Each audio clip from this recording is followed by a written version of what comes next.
Es un orgullo tener este salón lleno con alumnos del Instituto 80, docentes y muchas personas de nuestra comunidad.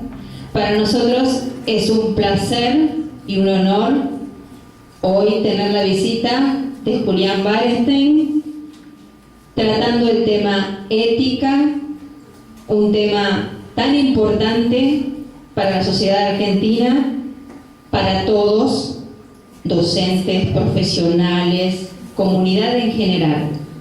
Y qué mejor que tener un hijo de nuestra comunidad como es el doctor Julián Wallerstein. Es doctor en filosofía. Se recibió en la UBA y se especializa en filosofía medieval y del Renacimiento. Hoy nos va a hablar sobre ética. Consideramos que es una temática que es transversal a todas las carreras que se cursan en el instituto y además para la vida. En filosofía, ética es una rama de la filosofía práctica. La filosofía práctica básicamente tiene 3 o 4 disciplinas, una es la filosofía política, otra es la ética, después está la antropología filosófica, es decir, la filosofía del hombre, y la palabra ética puntualmente procede de un término griego que nos va a iluminar más o menos qué es lo que hace lo que se dedica a la filosofía práctica, decía la ética. Hay 2 palabras griegas, las 2 se transliteran como ethos, una se escribe con, las 2 se pronuncian igual, pero una se escribe con una E diferente, y una significa costumbre y la otra significa carácter. Entonces lo que se asume es que esta disciplina, la ética, es una disciplina que tiende a establecer, entre otras cosas, determinadas costumbres para poder modificar el carácter, ¿sí? La apatía tiene que ver con generarse a sí mismo una capacidad de no ser afectado por lo exterior. Es decir, capacidad de observación, claro, sin ser afectado. Claro. Poder participar de la vida, digamos, observarla sin ser afectado, ¿sí? La palabra apatía la usamos cuando decimos alguien tiene una patología. En realidad, el término griego significa la capacidad de ser afectado. Es decir, sin tener esa capacidad de ser afectado, nosotros podemos llevar una vida más o menos digna. Entonces, vamos a poner un ejemplo. Supongamos que se incendia una casa. Se incendia una casa y yo escucho una persona que está adentro gritando. Y entonces, si yo soy un filósofo estoico, ¿qué tengo que hacer? Llamar a los bomberos antes de entrar desesperadamente a buscar a la persona. Llamar a los bomberos antes de entrar desesperadamente a buscar a la persona. Ese sería lo más lógico, ¿no? La capacidad de no ser afectado. Pero no hay nada. Está la casa. Que entro y me entrego a las llamas y lo rescato. Claro. Entro y me entrego a la llama y lo rescato. Bueno, ¿por qué sería lógico hacer eso? Porque, bueno, los estoicos dicen que ellos logran este estado de apatía siguiendo la ley de la naturaleza. Y la ley de la naturaleza indica que nadie tiene que morir en un incendio, tiene que morir de otra manera, por ejemplo, ¿sí? Entonces, hay que intentarlo. Pero, ¿qué pasa si llegamos a la puerta de esta casa y se derrumba el techo, no hay posibilidad de entrar, se quemó la persona que está dentro? ¿Qué hacemos? No nos sentimos mal. No nos sentimos mal. No nos sentimos mal. Claro, apatía. Apatía. ¿Por qué? Nosotros tenemos que guiarnos por la naturaleza, todo el tiempo. Y esto implica que las cosas que suceden tienen que suceder de esa manera y no de otra. ¿Sí? Entonces, lo que sucede está bien, siempre, pero yo no puedo saber. Entonces tengo que hacer todo lo posible. ¿Sí? Es como cuando uno dice, dejé todo en la cancha. Dejé todo, no llegamos, pero hice todo lo posible. ¿Sí? Esta situación. Uno dice, bueno, el estoicismo entonces es una filosofía de la resignación. Pase lo que pase, tenemos que mantener el mismo estado. Sí y no. ¿Sí? Pero bueno, se lo dejo para pensar. Y San Agustín escribió mucho y escribió tanto que todo lo que escribió de alguna manera nos llegó. Cuando uno lee San Agustín, dice, esto ya de algún lado lo sabía. Hay 3 cosas que son propias de nuestra cultura, aunque no nos gusten. Por ejemplo, puede ser, cada uno puede decir cualquier cosa, ¿no? Pero hay algo profundo. Nosotros vivimos en Oriente o en Occidente. Occidental y cristiano. Claro. Somos occidental y cristiano, ¿no? Entonces, aunque uno no sea cristiano de religión, es cristiano éticamente. Lo que nos parece bueno o malo es éticamente malo cristiano y éticamente bueno cristiano, o judeo-cristiano, podríamos decir incluso, ¿sí? Entonces, hay tres elementos que son propios de la cultura occidental y que nos hacen diferentes de los países, por ejemplo, de Oriente Lejano o de Medio Oriente, que son la cultura griega, la cultura romana y la cultura cristiana. De estos tres elementos tenemos varias cosas. De los griegos, la forma de hacer ciencia, ¿sí? De los romanos tenemos la estructura de nuestro sistema político, claro. Y bueno, la moral de los cristianos, ¿sí? Entonces, San Agustín se enfrenta, entre otras cosas, a un problema crucial que es el problema del mal, ¿sí? Porque, ¿qué pasa? San Agustín lee la Biblia y en la Biblia dice: Dios creó el mundo, lo creó de la nada, es decir, antes del mundo no había nada, y después que lo creó, vio que era bueno, es decir, que todo lo que creó Dios era bueno. Pero en el mundo pasan cosas malas, ¿o no? ¿Sí o no? Sí. Entonces, ¿por qué pasan esas cosas malas? Porque es el actuar libre del hombre. Por el actuar libre del hombre. Pero qué maravilla. Sí, claro. Y, bueno, acá Claudia, la alumna, me dice que sí, que es por el actuar libre del hombre, ¿sí? Dios es un ser que creó todas las cosas y organizó la naturaleza con unas leyes cíclicas que se repiten constantemente, pero él se reservó la propiedad de transigir esa ley de la naturaleza si fuera necesario. Esa transgresión de la ley de la naturaleza se llama milagro, ¿sí? Puede ser, por ejemplo, que un muerto resucite. Eso va en contra de la ley de la naturaleza. Y además, Dios creó al hombre como lo creó, a su imagen y semejanza. ¿Y qué quiere decir eso? San Agustín dice que lo creó también dándole esa posibilidad de transgredir la ley de la naturaleza. Y esa ley de la naturaleza básicamente se transgrede con la libertad. Entonces, el hombre tiene una voluntad que es libre y entonces el mal solo puede entrar por ese lugar, por el único lugar que Dios no quiso poner la firma, digamos, que no dijo esto tiene que ser así. Entonces el hombre es en el fondo el culpable del mal, ¿sí? No sé si es así o no. Pero uno dice, a veces pasan cosas malas que no necesariamente tienen que ver con la voluntad de uno. Como, por ejemplo, un terremoto. Ocurre un terremoto, ¿sí? A ver, y entonces, ¿cómo lo explican? Es muy difícil explicarlo desde un punto de vista puntual, digamos, y afinando la mente. Pero desde un punto de vista global, sí. Los males individuales siempre tienen explicación desde el punto de vista global. Vamos a algo más básico. Se muere una persona a una edad muy joven, supongamos, ¿sí? ¿Es un mal eso? Sí. Bueno, y entonces San Agustín va a decir lo que pasa es que es un mal si uno mira muy en detalle, pero ¿qué pasa si lo mira más como una totalidad? Termina siendo un bien por determinadas circunstancias, algunas de las cuales puedo conocer, otra no, ¿sí? Otra depende pura y exclusivamente de Dios. Pero por ejemplo, puedo pensar en una familia que en el caso de San Agustín, ¿no?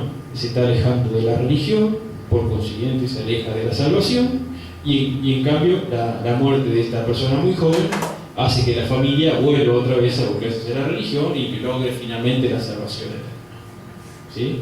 Y uno dice, bueno, por ese lado podría ser que haya un bien para los familiares de los afectados, pero el que se murió, bueno, siempre hay una explicación. Entonces dice, bueno, es por ejemplo una persona muy joven, pongamos un niño menor de 7 años. Para la religión católica, en términos generales, ¿no? Un niño menor de 7 años no ha cometido ninguno de los pecados propios de la naturaleza humana, o sea que va directo al cielo. También le va bien a ese, ¿sí? Y bueno, Santo Tomás es un autor del siglo XIII, como se puede ver ahí. Era hijo de un noble y decidió meterse en una orden religiosa, la orden de los dominicos, ¿sí? Hay una historia bastante cómica que los hermanos, como era un noble, tenían que ocupar otro lugar, dedicarse a la guerra, los secuestraron 2 años, lo tuvieron encerrado en un castillo para que no se fuera a la orden de los dominicos, pero finalmente se fue, y ahí realizó un trabajo importante, que es este. Se lo digo muy rápidamente.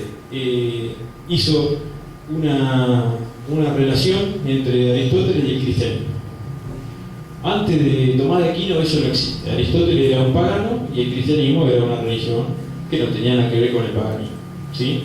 Entonces, Santo Tomás adaptó las categorías de pensamiento de Aristóteles al cristianismo. Y lo hizo siguiendo un método que era un método que se utilizaba en las universidades. Se llama método escolástico porque se usaba para aprender.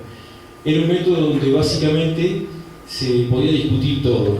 Generalmente, lo digo muy en breve, este método consistía en elaborar una serie de disputas en donde se planteaba un tema en forma de pregunta, por ejemplo, ¿Dios existe o no?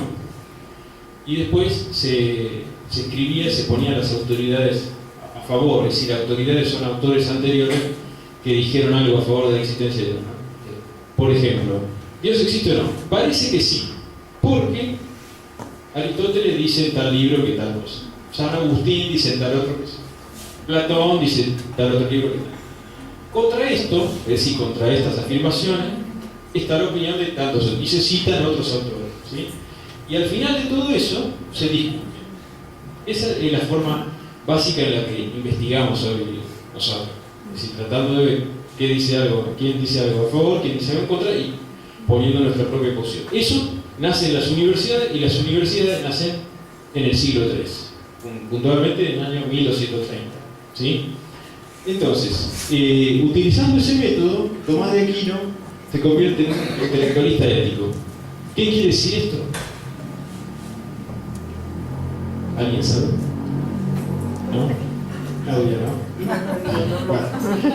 Bueno, el intelectualismo ético consiste en esto, en la postura de aquellos que piensan que con conocer qué es lo que está bien, alcanza para hacer bien. Es decir, yo sé que fumar hace mal, entonces instantáneamente dejo fumar. ¿Es cierto? Bueno, el intelectualismo ético plantea eso, que si uno sabe qué es lo que está bien, entonces ya eso es suficiente impulso para poder hacerlo, ¿sí? Pero bueno, como ya sabemos, la mayoría de gente sabe lo que está bien y sin embargo hacemos otra cosa, ¿sí? Es decir, va a proponer Kant una nueva ética en la que lo que importa es no si los seres humanos conocen lo que está bien o lo que está mal, sino en si son seres racionales cuando hacen lo que hacen. Es decir, si actúan por deber. Entonces, Kant dice lo siguiente, propone una fórmula que se llama imperativo categórico, y el imperativo categórico, ¿a qué suena la palabra imperativo? Yo le digo, es un imperativo. Es así. Una orden o un deber. Claro, una orden, ¿no? Parece, digamos, un término de militar casi, ¿sí? Y categórico, determinante, es decir, que se cumple sí o sí, ¿no? Es categórico lo que te digo. River no va a ganar el campeonato. Por ejemplo. Bueno, perdonen lo de River. Bueno, pero es categórico igual. Bueno, entonces, es una orden de cumplimiento absolutamente necesaria. Entonces dice, ¿cómo puedo generar órdenes que sean morales, que se cumplan sí o sí necesariamente? No existe, dice Kant. Pero entonces propone esta fórmula que se llama imperativo categórico y él la expresa de esta manera. Dice, el imperativo categórico tiene que ser o está regido por esta norma. Actúa de tal modo que la máxima de tu acción se pueda convertir en una ley universal. No sé si alguien te escuchó alguna vez. Entonces, ¿qué quiere decir eso? Actúa, vamos a repetir, actúa de tal modo que la máxima de tu acción se pueda convertir en una ley universal. ¿Qué quiere decir esto? Yo voy a realizar una acción, tengo que generar una acción, es decir, una máxima. Actúa de tal forma que la máxima de tu acción, es decir, me quiero ir de vacaciones, ahora, Digo, ¿qué hablo? ¿Qué estoy hablando de ética? Delante de tanta gente, me voy de vacaciones, ya mismo. Entonces formulo la máxima de mi acción. Tengo ganas de irme de vacaciones, me voy. En cualquier momento, en cualquier lugar. Pero actúo de tal modo que la máxima de tu acción se pueda convertir en una ley universal. Claro, entonces tengo que universalizar. Toda persona que quiera irse de vacaciones en cualquier momento, que se vaya. Y eso no lo puedo universalizar, ¿no? Parece un decreto, ¿no? Pero no. No se puede hacer. ¿Por qué? Si todos nos vamos, primero yo necesito, si me voy de vacaciones, alguien que me atienda. Es decir, y además estoy pasando por arriba, cuando me voy de vacaciones, según Kant, un derecho de los demás, que es el derecho a ser reconocido como persona que pueden elegir por sí misma. Una persona que me tiene que atender a mí, evidentemente no elige atenderme a mí, ¿sí? Entonces estoy tratando a las otras personas como medios y no como fines en sí mismos, ¿sí? ¿Se entiende cuál es la pregunta? Nunca hay que preguntar si se entiende, porque todos dicen que sí, pero ¿se comprende? Otra cosa. Bueno, eso es lo que dice Kant. Entonces, ¿qué pasa? Bueno, no importa lo que uno diga, no importa si uno es virtuoso, importa que haga las cosas porque se ve obligado por esta máxima. Lo que tiene de interesante esto es que esta máxima me la doy yo a mí mismo. Entonces soy un individuo autónomo. Que me doy autónomo quiere decir que se da su propia ley de comportamiento, ¿sí? Entonces vamos a poner otro ejemplo. Dice Kant, pasa una persona caminando y ve a un pobre pidiendo, ¿no? Tirado en la calle. Dice, por favor, una monedita para comprar sangre, no sé. Y uno va y dice, pobre hombre, le voy a dar para que pueda seguir viviendo. Entonces, ese hombre tiene una virtud cristiana, podríamos decir que es la caridad, ¿sí? Y Kant dice que ese que actúa así es un inmoral, porque en realidad actúa por algo que siente él, por un movimiento personal que le hace sentirse mejor. En cambio, el que se rige por el imperativo categórico es una persona que por ahí pasa y ve a un hombre pidiendo y dice, pero este siempre está pidiendo acá, y se enoja, se indigna y al mismo tiempo dice, pero igual voy a tener que dar algo, ¿no? Y vuelve enojado y le da una moneda. Esa es una conducta moral, porque actuamos racionalmente. Actuamos no por impulso, no por virtud, sino por deber, ¿sí? Fíjense que hay, si bien estas teorías que estamos viendo tienen una historicidad, conviven en la actualidad todas ellas. No es que alguien actúa por deber o por virtud. John Stuart Mill es un utilitarista ya más cerca del siglo XIX, y el utilitarismo es una filosofía que, como dice ahí en el texto, trata de regirse por el principio de utilidad. Hoy en día el utilitarismo es básicamente una teoría para tomar decisiones, ¿sí? Y se usa mucho desde el punto de vista político. Entonces el utilitarismo asume esto, que los seres humanos somos capaces de ser felices o infelices, y que la felicidad está dada por un aumento del placer y la infelicidad por un decrecimiento del placer, ¿sí? ¿Estamos hasta ahí? Entonces, si yo tengo que tomar una decisión, lo que tengo que hacer es tratar de favorecer a la mayor cantidad de gente posible. Es decir, el término lo dice, tengo que ser útil a la mayor cantidad de gente posible, sin importarme que haya otros que sean infelices por esa acción que voy a tomar, siempre y cuando esos infelices sean una minoría, ¿sí? ¿Estamos? Eso, digamos, es casi un principio que se usa en política más que nada. Sobre todo, hay muchos filósofos que fueron asistentes de algunos presidentes estadounidenses, por ejemplo, de Clinton. Clinton tenía un gabinete, entre comillas, filosófico, que había un par de utilitaristas entre ellos.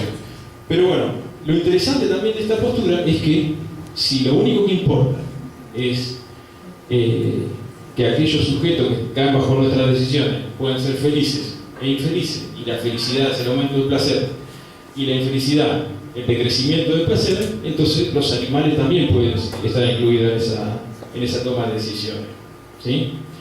A partir de esa postura se generó una corriente ética que se llama el especialismo o especismo, que tiene muchos representantes actualmente, y lo que postula es que hay un momento de nuestra vida donde los animales son superiores a los seres humanos. Puede ser. ¿Cuándo puede ser? Cuando nacen. Los animales prácticamente se pueden valer por sí mismos. Y los seres humanos hasta los 25 años, ni idea, ¿no? Más o menos. El término nihilismo viene de una palabra latina, la voy a anotar acá, no sé si se ve, que es nihil, que significa nada. Y es una palabra complicada porque nosotros, no sé si ustedes saben, pero no podemos pensar en nada. ¿Cómo decimos nada en otra lengua? En inglés, por ejemplo.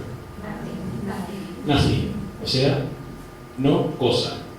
Porque, ¿qué es la nada? No lo podemos pensar. Pensemos la nada. No hay forma. En griego también se dice una palabra que se traduce por no cosa, y el nihil viene del latín, quiere decir nihilium, que quiere decir ni un hilo.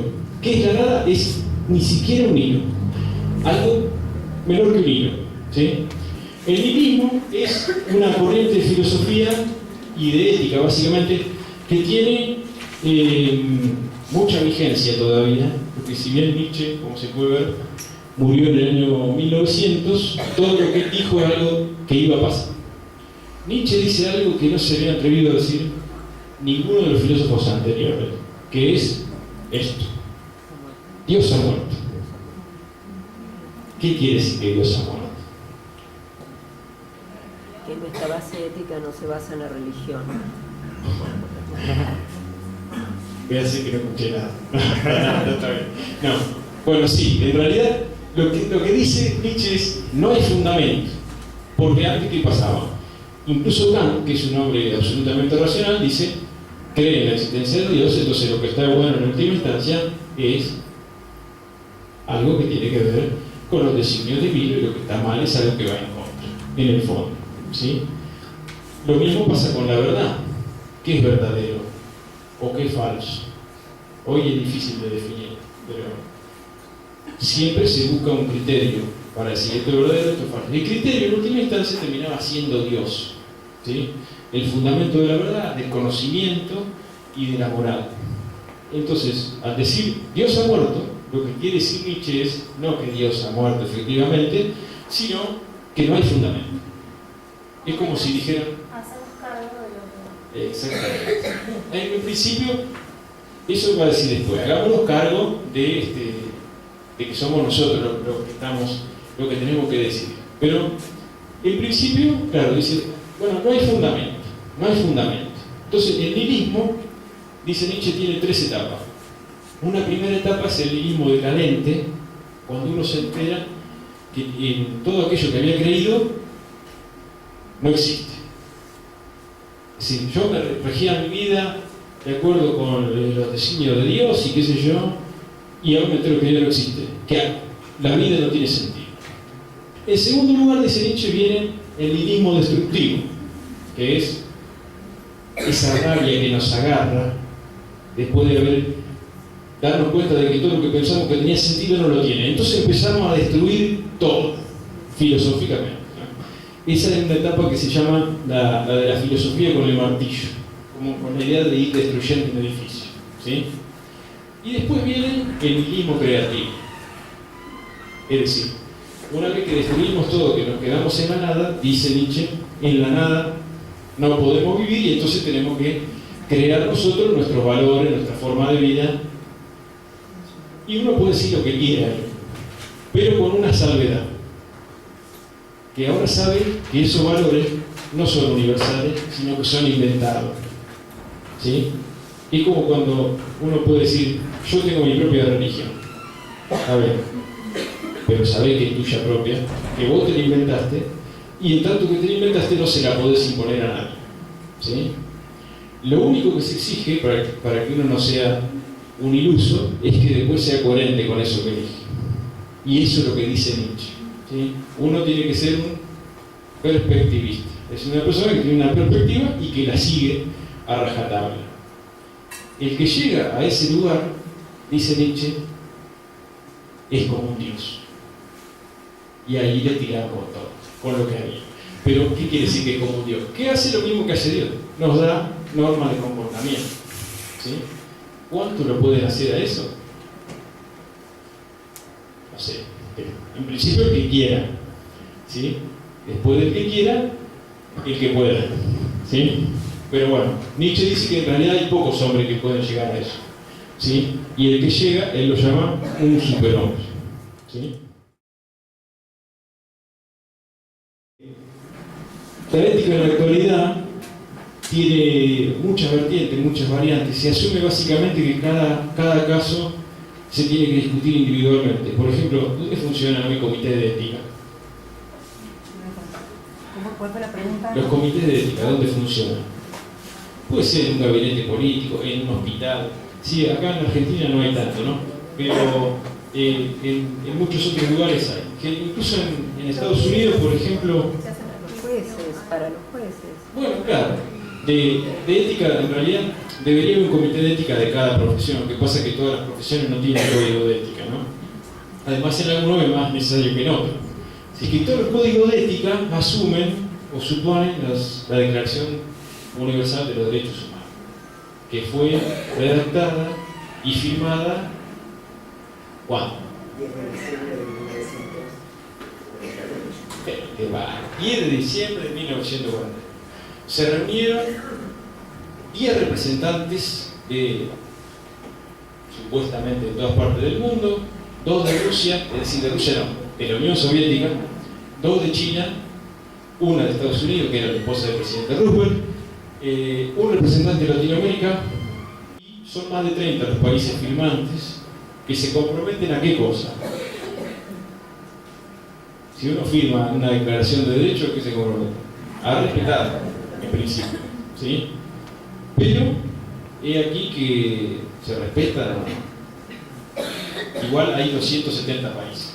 Firmaron 35 la Declaración Universal de los Derechos Humanos, o sea que, digamos, tampoco importa mucho en ese sentido. Y tampoco importa el hecho de que estén redactados, porque uno dice, si los derechos humanos nacieron en el año 48 o nacieron antes.